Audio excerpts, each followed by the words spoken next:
വർക്കലയിൽ വൃദ്ധയുടെ കണ്ണിൽ മുളകുപൊടി വിതറിയ ശേഷം മാല കവർന്നു.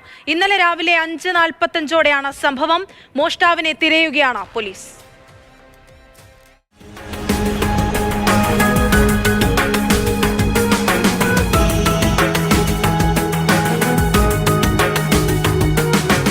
വർക്കല പന്തുവിള ഉള്ളൂർ വീട്ടിൽ 60 വയസ്സുകാരിയായ ഓമനയുടെ മാലയാണ് കവർന്നത്.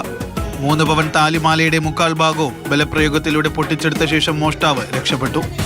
വീടിന്റെ വാതിൽ പുറത്തുനിന്ന് കൊളുത്തിട്ട ശേഷം വെളിയിലുള്ള ടോയ്ലറ്റിലേക്ക് പോകാനിറങ്ങവെയാണ് പർദ്ദ ധരിച്ചെത്തിയ മോഷ്ടാവ് വൃദ്ധയുടെ കണ്ണിൽ മുളകുപൊടി വിതറിയത്. ഓമന നിലവിളിച്ചെങ്കിലും വാതിൽ കൊളുത്തിട്ടിരുന്നതിനാൽ വീട്ടുകാർക്ക് പെട്ടെന്ന് പുറത്തേക്ക് ഇറങ്ങാൻ സാധിച്ചില്ല.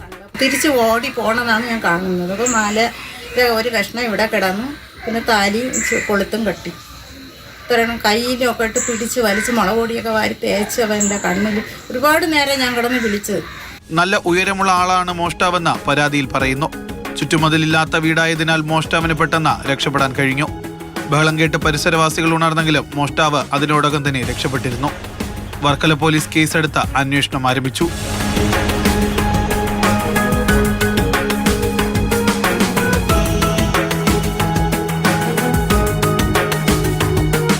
മാതൃഭൂമി ന്യൂസ്, തിരുവനന്തപുരം.